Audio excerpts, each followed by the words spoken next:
ቡዜ እንግዲህ የገዛ ወንድሟን ኤፍሬምን በጥፊ መታዋለች ማለት ነው ውዶቼ። ቡዜም ኤፍሬምን በጥፊ የመታችበት ምክንያት እንደነገርኳችሁ እንግዲህ በተለያዩ ቪዲዮዎች እየቀረጽኩላችሁ ነው፣ እያያችሁ ነው። የተናገርነው ነገር የሩታ ቤተሰቦች የተናገርነው ነገር እኔም ሱመያ የተናገርኩት ነገር መሬት ላይ ጠብ አይልም። ለምን የሚሆነውን ነገር በደንብ አድርጌ ነው ቪዲዮአቸውን የምከታተለው እኔ ማለት ነው። ዛሬ የለቀቁትንና ነገ ከነገ ወዲያ ሊለቁ የሚችሉትን ቪዲዮ በደንብ አድርጌ ስለማቀርብ አስቀድሜ የምነግራችሁ ማለት ነው፣ እንዳትጨናነቁ። ስለዚህ ቤዛም ደግሞ ኤፍሬምን የመታችበት ነገር ምንድነው? ኤፍሬም ነገሮችን እየጎለጎለ እያወጣ እነሱ ያሰቡትን ሀሳብ ፕላናቸውን እያበላሸባቸው ስለሆነ አንተ ምን ፈልገህ ነው ወንድምህ ደስተኛ ሆኖ እንዲኖር የማትፈልገው ብላ ነው በጥፍ የመታቸው ማለት ነው። ሰላም ሰላም፣ ሀይ ጋይሶችዬ እንዴት ናችሁ? የኔ ወዶች የኔ ወርቆች ሰላም ናችሁ ሆይ? ሁላችሁንም ሰላም ብያለሁ። ባላችሁበት ሰላማችሁ ይብዛልኝ የኔ ወዶች የኔ ውድ እህቶቼ፣ የስደት እህት ወንድሞቼ፣ የኔ ወዶች። ለዚህ ቻናል አዲስ ከሆናችሁ ሰብስክራይብ አድርጋችሁ ቤተሰቡ ነው፣ ነባሮች ደግሞ እንኳን በሰላም መጣችሁ ብያለሁ። ሀሳብ አስተያየት፣ ማንኛውንም ሀሳብ አስተያየት ኮሜንት ላይ አስቀምጡልኝ። ምክንያቱም ማስተካከል ያለብኝ ነገር ካለ አስተካክላለሁ። ግን ደግሞ በሩታ ላይ ከሆነ ግን ማስተካከል የምፈልገው ነገር የለም። አሁንም ሩታ አሸናፊ ናት።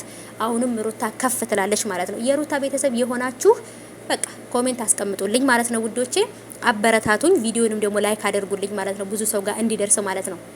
እና ውዶቼ አሁንም ቢሆን መስራት አላቆምም። በተለይ የሩታ ቤተሰቦች ደግሞ እንድታበረታቱኝ ይፈልጋለሁ ማለት ነው። እና ወዶች ለመሰላችሁ አሁንም ቢሆን እነሱ እየሄዱበት ያሉት ነገርና አሁን እየተፈጠረ ያለው ነገር ትክክል ስላልሆነ መጨረሻ ላይ ምን ሊፈጠር እንደሚችል፣ ማን ከማን ጋር እንደሚሆን፣ ማን ወደ ማን እንደሚመጣ፣ ማን ወዴት እንደሚሄድ በደንብ አድርገን እናውቃለን።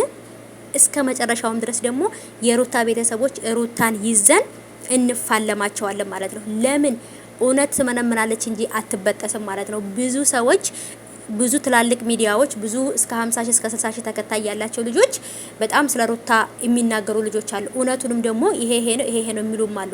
ሩታም ላይ ስህተት ካለ ሩታ እንደዚህ ማስተካከል አለብሽ እንደዚህ ምናምን በቃ በተለይ በሩታ ላይ ብዙ ጊዜ የሩታ ቤተሰቦች የሚናገሯት አንቺ እንደ ሄርሜላ አትሁኚ፣ አትለማመጪው አብርሃምን በሚለው ነው። እነሱ የሩታ ቤተሰብ ብዙ ጊዜ የሚከራከሩት ከሩታ ጋር። ለምን በቃ አንቺ ጀግና ነሽ፣ አብርሃም ፈልጎሽ ነው አንቺ ጋር መምጣት ያለበት እንጂ አንቺ ልክ እንደ ሄርሜላ ልትለማመጪውና ያላንተ መኖር አልችልም ምናምን እያልሽ እንድትዩ አንፈልግም ነው የሚሉት ማለት ነው። እኔም በዚህ በኩል ደግፋቸዋለሁ። ለምን ሩታ ከማንምና ከምንም በላይ በጣም ጠንካራ ጀግና፣ ብዙ ነገሮችን ከዚህ በላይ ያሳለፈች ሴት ናት። ስለዚህ ለልጇ ምርጥ እናት ታውቃላችሁ። ልጇን ምንም ነገር ክፉ ነገር ሳይነካባት ተንከባክባ ልክ አባትና እናት አንድ ላይ እንደሚያሳድጉት ልጅ አድርጋ ነው እያሳደገች ያለችውና ጀግና ናት። ምርጥ እናት ናት። ምርጥ ሚስት መሆን የምትችል ለራሷ ክብር ያላት። አብርሃም ዛሬ ላይ እያደረገ ያለውን ነገር ሩታ ማድረግ አቅቷት አይደለም። ደስታ እየለመናት ነው። መኪና እየሰጠ ቤት እየሰጣት እየለመናት ነው። ግን ደግሞ ልጄን ማሳደግ ይበልጥብኛል፣ ካሳለፍኩት ህይወት ተምሬ የሚመጣውን ህይወቴን ማስተካከል እፈልጋለሁ ብላ ነው ደስታንም ፍቅሩን ያልተቀበለችው ማለት ነውና አንዳንድ ጊዜ አስተዋይ ሴት መሆን ጥሩ ነው። ቡዜም ደግሞ ወንድሟን ኤፍሬምን በጥፊ እየመታች በየሄደበት እየጎተተች የምታስወጣው፣ የምትደበድበው፣ የምታዋርደው እነሱ የሚያስቡትን ሀሳብ እየተከታተለ ሀሳባቸውን እያጠፋባቸው ነው። ለምን አብርሃምና ሄርሜላን አብረው እንዲጠፉ ለማድረግ ባሰቡበት ሰዓት ላይ ኤፍሬም ደርሶባቸዋል። ለምን ይሄን ነገር ማድረግ ፈለጋችሁ ብሎ ሲጠይቃቸው የሚመልሱት መልስ ነው የጠፋባቸው። ወንድምህ ደስተኛ ሆኖ እንዲኖር አትፈልግም፣ የወንድምህ ምቀኛ ነህ ምናምን እያለ ጭራሽ ደግሞ የወንድሙ ምቀኛ ደግሞ ኤፍሬም ነው። የወንድሟ ምቀኛማ እሷ ናት።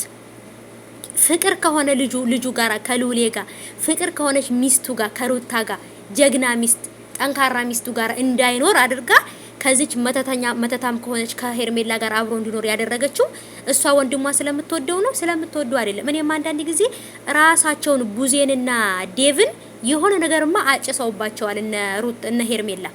እነ ሄርሜላ የሆነ ነገር አጭሰውባቸው አይምሯቸው ትክክል እየሰራ አይደለም እንጂ በፍጹም ለአብርሃም ሄርሜላን አይመርጡለትም ነበረ። ሄርሜላ ትወደዋለች ትክክል ናት ብሎ አይሉም ነበረ። እኔማ የሆነ ነገር አለ፣ ሁሉም ላይ የሆነ ነገር አጭሰውባቸዋል።